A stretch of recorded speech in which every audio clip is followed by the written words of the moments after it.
Hello friends, welcome back to my channel. Friends, आज हम आपको यूपी बोर्ड क्लास 12th के प्रोज के सबसे इम्पॉर्टेंट क्वेश्चंस बताने वाले हैं जो इस बार बोर्ड एग्ज़ाम में आने के सबसे ज़्यादा चांसेस हैं। तो फ्रेंड्स, इस वीडियो में हम आपको 20 सबसे इम्पॉर्टेंट क्वेश्चंस बताने वाले हैं आपके प्रोज से, और हर एक लेसन से मैंने 4 क्वेश्चंस लिए हुए हैं। तो देखिए, हमारा पहला क्वेश्चन इसमें है कि what was the bulletin board, how was it important.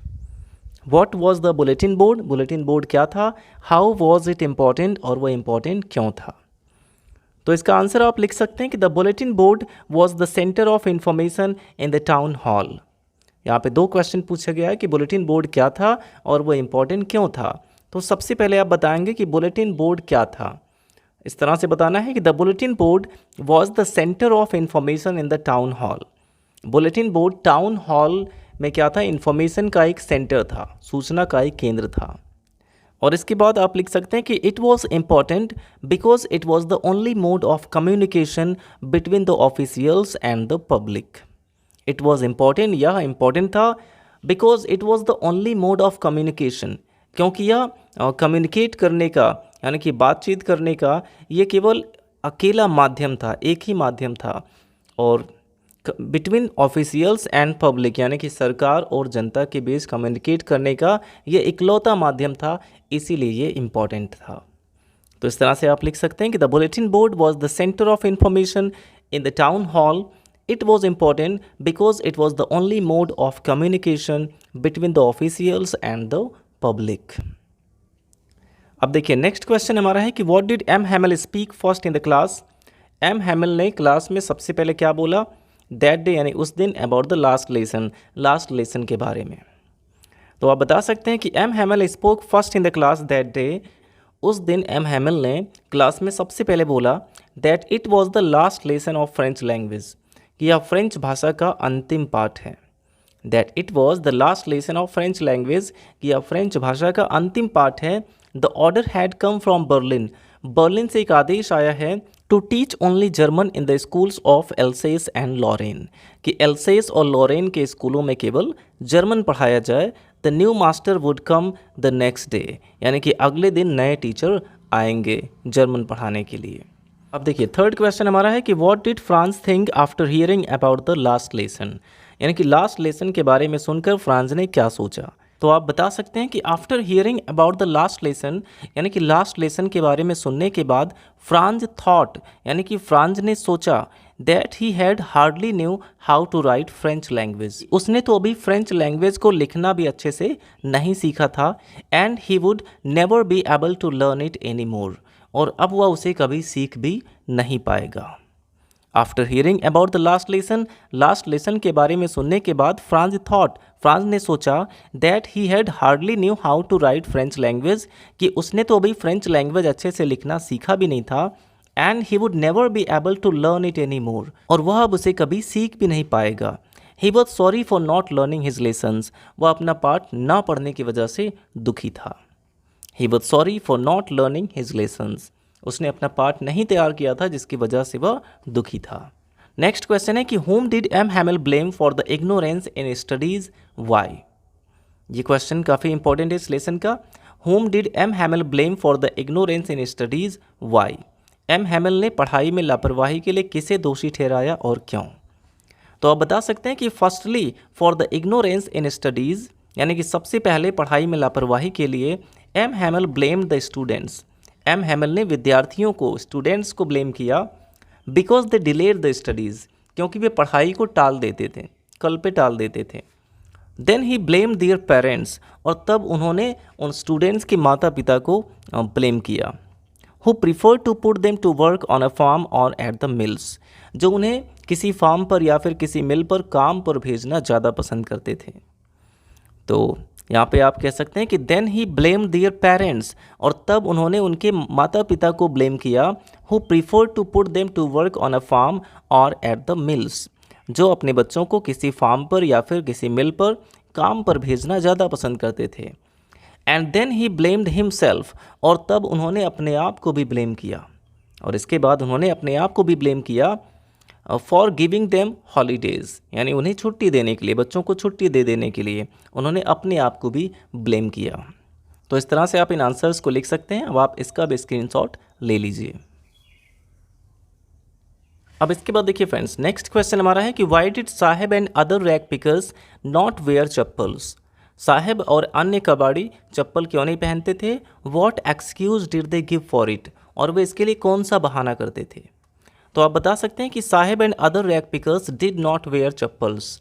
सबसे पहले इतना क्वेश्चन में से लिया गया कि Saheb and other rag pickers did not wear chappals, यानी कि साहेब और अन्य कबाड़ी चप्पल नहीं पहनते थे because they were too poor to buy them, क्योंकि वे इतने गरीब थे कि वे चप्पल खरीद नहीं सकते थे। सिंपली आप यहाँ पे ये रीज़न बता सकते हैं, because they were too poor to buy them, क्योंकि वे इतने गरीब थे कि वे चप्पल नहीं खरीद सकते थे। अब वे बहाना क्या देते थे? They gave an excuse for it, वे इसके लिए बहाना देते थे that it was their tradition to stay barefoot, कि नंगे पैर रहना उनकी परंपरा है।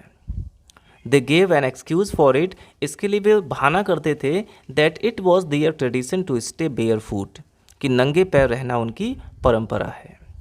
तो इस तरह से आप इसका आंसर लिख सकते हैं। नेक्स्ट क्वेश्चन है, how many rag pickers use to live in Seemapuri Delhi. Seemapuri Delhi में कितने रैग पिकर्स रहते थे? How did they settle there, और वे वहाँ पे कैसे बस गए थे? तो ये चीज़ आपको बताना है। इसमें आप लिख सकते हैं कि more than 10,000 rag pickers use to live in Seemapuri Delhi, यानी कि सीमापुरी दिल्ली में 10,000 से भी ज़्यादा रैग पिकर्स रहते थे। और यहाँ पे बताया गया कि they belong to Dhaka Bangladesh, यानी कि वे बांग्लादेश के ढाका से बिलोंग करते थे। But there were many storms there, लेकिन वहाँ पे बहुत से तूफान आते थे। That swept away their homes and fields, जो उनके घरों को, उनकी खेतों को बहा ले जाते थे। That was why they left their homes, और इसी वजह से उन्होंने अपना घर बार छोड़ दिया। एंड केम टू सीमापुरी, और सीमापुरी चले आए टू अर्न मनी, यानी पैसे कमाने के लिए। तो आप चाहें तो अब इसका भी स्क्रीनशॉट ले सकते हैं, और इसके बाद हम नेक्स्ट क्वेश्चंस देखते हैं। तो देखिए फ्रेंड्स, नेक्स्ट क्वेश्चन हमारा है कि हु वॉज मुकेश, यानी कि मुकेश कौन था? वेयर डिड ही बिलोंग, वो कहाँ से बिलोंग करता था? And what was his ambition, और उसकी एम्बिशन क्या थी, वो क्या करना चाहता था? तो आप लिख सकते हैं कि Mukesh was the son of a poor bangle maker. Mukesh एक गरीब बैंगल मेकर का बेटा था। Mukesh was the son of a poor bangle maker, Mukesh एक गरीब बैंगल मेकर का बेटा था। ही बिलोंग टू फिरोज़ाबाद, वह फिरोज़ाबाद से बिलोंग करता था। His ambition was to become a motor mechanic, और उसकी एम्बिशन क्या थी? एक मोटर मैकेनिक बनना। तो ये बहुत ही सिंपल क्वेश्चन है। Mukesh was the son of a poor bangle maker, Mukesh एक पुअर बैंगल मेकर का बेटा था। ही बिलोंग टू फिरोज़ाबाद, वह फिरोज़ाबाद से बिलोंग करता था। His ambition was to become a motor mechanic, और उसकी एम्बिशन थी एक मोटर मैकेनिक बनना। अब देखिए नेक्स्ट क्वेश्चन है कि it is his karam his destiny, who said this and why. तो यहाँ पे आप बता सकते हैं कि it is his karam his destiny, Mukesh's grandmother said this, यानी कि यह उनका करम है या उनकी किस्मत है, मुकेश की दादी ने यह बात कही। Because she had watched her own husband, क्योंकि उन्होंने अपने ही पति को देखा था टू गो ब्लाइंड, यानी अंधा होते हुए, with the dust from polishing the glass of bangles, यानी कि कांच की चूड़ियों को पॉलिश करते समय जो डस्ट उड़ता है, जो गर्द उड़ता है, उससे अपने पति को अंधा होते हुए उन्होंने देखा था। इसीलिए ये मुकेश की दादी कहती हैं कि इट इज़ हिज करम, या उनका करम है, हिज डेस्टिनी उनकी किस्मत है। तो इस तरीके से आप इसका भी आंसर लिख सकते हैं। अब देखिए नेक्स्ट क्वेश्चन हमारा है कि where was the pool and what opportunity did it offer. वो पूल कहाँ पे था और वो कौन सा अवसर प्रदान करता था? छोटा सा आंसर है, आप लिख सकते हैं कि the pool was at YMCA in Yakima. वो पूल कहाँ पर था? याकिमा के YMCA में था। It offer the opportunity to learn swimming, ये कौन सी अपॉर्चुनिटी देती थी? स्विमिंग सीखने की, या स्विमिंग सीखने की का अवसर प्रदान करती थी। Douglas wanted to learn swimming, और डगलस स्विमिंग सीखना चाहता था। तो आई होप फ्रेंड्स ये भी आपको समझ आ गया होगा, आप इसका स्क्रीनशॉट ले लीजिए। अब देखिए फ्रेंड्स, अगला क्वेश्चन हमारा है कि what terror did Douglas have in his heart, how, यानी कि डगलस के दिल में कौन सा डर था, कौन सा आतंक था, हाउ और कैसे था? तो आप बता सकते हैं कि Douglas had terror of water in his heart, यानी कि डगलस के दिल में पानी से डर था। When he was about 3 or 4 years old, जब वह 3 या 4 साल का था, his father took him to the beach of California, तो उनके पिता उसे कैलिफोर्निया के बीच पर ले गए थे। Then the waves knocked him down, और तब वहाँ लहरों ने उसे गिरा दिया। एंड स्वेप्ट ओवर हिम, और उसके ऊपर से बह गई।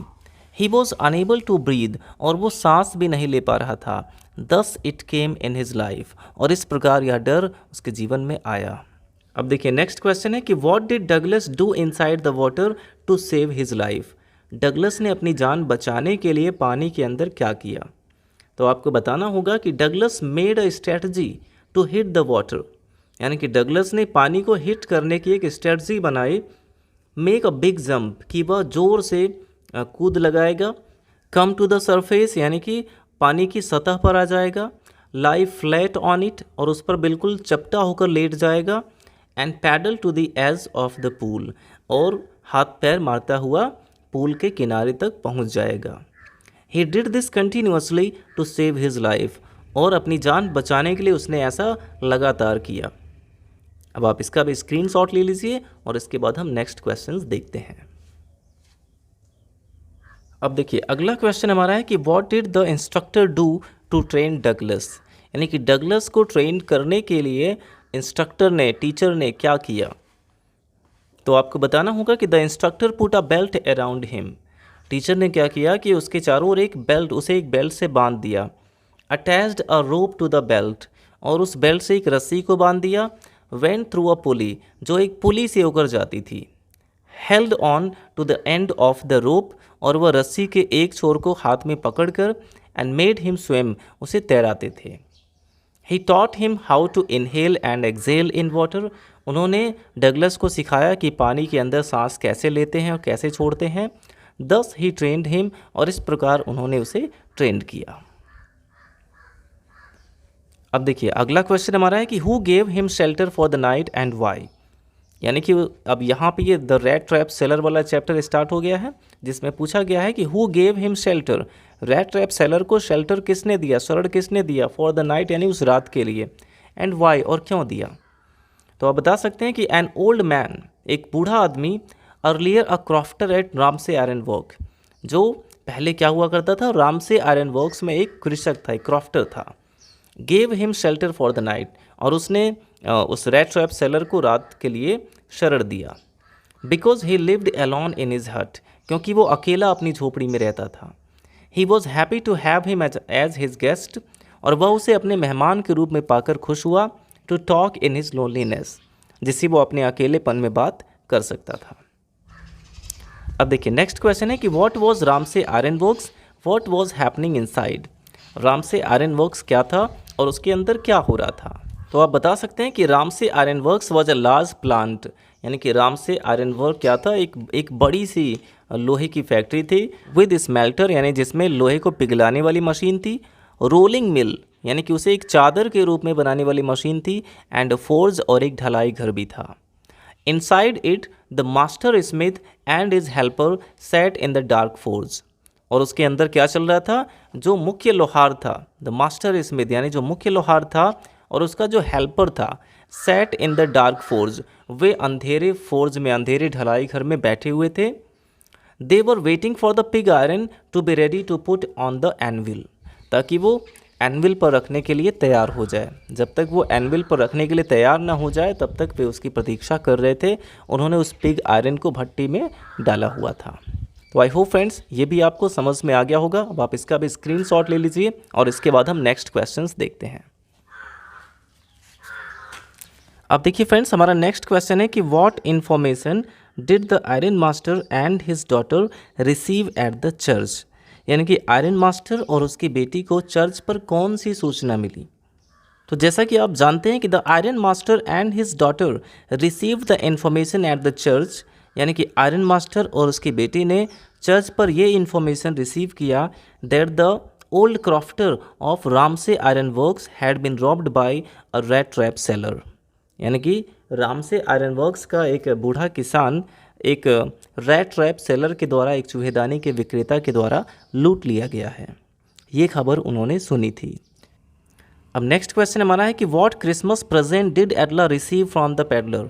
ये बहुत ही इंपॉर्टेंट क्वेश्चन है कि what Christmas present did एडला receive from the peddler, यानी कि उस पेडलर से, उस विक्रेता से यानी कि उस पेडलर से एडला को कौन सा क्रिसमस का प्रेजेंट मिला, why did she give a little cry of joy, और वो खुशी से क्यों चीख पड़ी। तो ये चीज़ आपको बताना है कि Edla received a small rat trap as a Christmas present, यानी कि एडला को एक क्रिसमस उपहार के रूप में, क्रिसमस के उपहार के रूप में क्या मिला, एक छोटी सी चूहेदानी मिली। Edla received a small rat trap as Christmas present, यानी कि एडला को क्रिसमस प्रेजेंट के रूप में क्या मिला, एक छोटी सी चूहेदानी मिली। She gave a little cry of joy, यानी वो खुशी से चीख पड़ी। She gave a little cry of joy, यानी कि वो खुशी से चीख पड़ी। टू सी द 30 क्रोनोर्स, यानी कि वो 30 क्रोनोर्स देखकर, वो 30 क्रोनोर्स देखकर खुशी से चीख पड़ी। Which he asked her to return to the old crofter, जिसे उसने कहा था, यानी कि उस रैट ट्रैप सेलर ने कहा था कि जिसे उस बूढ़े क्रॉफ्टर को वापस कर दिया जाए। तो ये चीज़ आप यहाँ पे लिख सकते हैं। अब देखिए नेक्स्ट क्वेश्चन हमारा है, वॉट हैड हैपेंड इन दिसंबर 1916 इन लखनऊ, यानी कि 1916 ईस्वी में दिसंबर में लखनऊ में क्या हुआ। तो आपको बताना होगा कि the annual convention of the Indian national Congress party took place in December 1916 in Lucknow. The annual convention of the Indian national Congress party, यानी कि भारतीय राष्ट्रीय कांग्रेस पार्टी का जो एनुअल कन्वेंशन यानी कि वार्षिक सम्मेलन टुक प्लेस हुआ इन दिसंबर, यानी दिसंबर में, इन 1916 1916 ईस्वी के, इन लखनऊ और लखनऊ में। 1916 ईस्वी के दिसंबर महीने में लखनऊ में भारतीय राष्ट्रीय कांग्रेस पार्टी का वार्षिक सम्मेलन हुआ। Where a peasant had come to complain against the landlord system in Champaran. Where यानी कि जहां अ पीजेंट एक किसान हैड कम आया हुआ था, टू कंप्लेन शिकायत करने, against the landlord system in Champaran, Champaran में जो लैंडलॉर्ड सिस्टम चल रहा था, जमींदारी की प्रथा चल रही थी, उसके खिलाफ शिकायत करने के लिए जहां एक किसान आया हुआ था। आई होप ये आंसर्स भी आपको बिल्कुल क्लियर हो गए होंगे, तो इसका भी आप स्क्रीनशॉट ले लीजिए। अब देखिए फ्रेंड्स, हमारा नेक्स्ट इंपॉर्टेंट क्वेश्चन है कि हु वॉज राजकुमार शुक्ला। राजकुमार शुक्ला कौन थे, व्हाट वॉज हिज स्पेशलिटी, और उनकी विशेषता क्या थी। तो आप बता सकते हैं कि Rajkumar Shukla was a poor sharecropper at Champaran in Bihar, यानी कि राजकुमार शुक्ला बिहार के चंपारण में एक गरीब शेयर क्रॉपर थे, एक गरीब गल्लेदार थे। His speciality was that he was resolute, और उनकी विशेषता क्या थी कि वे बड़े दृढ़ निश्चयी थे। तो ये आप यहाँ पे लिख सकते हैं राजकुमार शुक्ला के बारे में कि Rajkumar Shukla was a poor sharecropper at Champaran in Bihar. Bihar के चंपारण में राजकुमार शुक्ला एक गरीब गल्लेदार थे। His speciality was that he was resolute, और उनकी विशेषता ये थी कि वे दृढ़ निश्चयी थे। नेक्स्ट क्वेश्चन है कि what was the chief commercial crop in Champaran. Champaran में सबसे अधिक महंगा क्रॉप कौन सा था, महंगी फसल कौन सी थी। What was the long term contract between the landlords and the Indian tenants, और जमींदार और भारतीय किसानों के बीच कौन सा लंबे समय से चलने वाला कॉन्ट्रैक्ट था, कौन सा समझौता था। तो आप बता सकते हैं कि indigo was the commercial crop in Champaran. Indigo was the commercial या the chief commercial crop in Champaran, यानी कि इंडिगो चंपारण में सबसे मुख्य महंगा। तो आप बता सकते हैं कि indigo was the chief commercial crop in Champaran. Champaran में इंडिगो ही चीफ कॉमर्शियल फसल थी। British landlords compel the Indian tenants, यानी कि अंग्रेज जमींदारों ने भारतीय किसानों को मजबूर कर दिया था टू ग्रो इंडिगो, यानी कि इंडिगो उगाने के लिए इन 15% ऑफ दियर होल्डिंग्स, यानी कि अपने होल्डिंग्स में 15% हिस्से में उन्हें इंडिगो ही ग्रो करने के लिए मजबूर कर दिया था। And surrender the entire crop as rent, और लगान के रूप में वो पूरी की पूरी फसल को सौंपने पे मजबूर कर दिया था। जो ब्रिटिश जमींदार थे उन्होंने इंडियन भारतीय किसानों से कहा कि वे 15% ज़मीन में इंडिगो की खेती करेंगे और वो पूरी की पूरी फसल उन्हें लगान के रूप में सौंप देंगे। It was a long term contract between them, और उन दोनों के बीच यही लंबे समय से चला आ रहा समझौता था। तो इस तरह से आप इन दोनों क्वेश्चन के भी आंसर दे सकते हैं। तो अब आप इसका भी स्क्रीनशॉट ले लीजिए और उसके बाद हम लास्ट क्वेश्चन देख लेते हैं।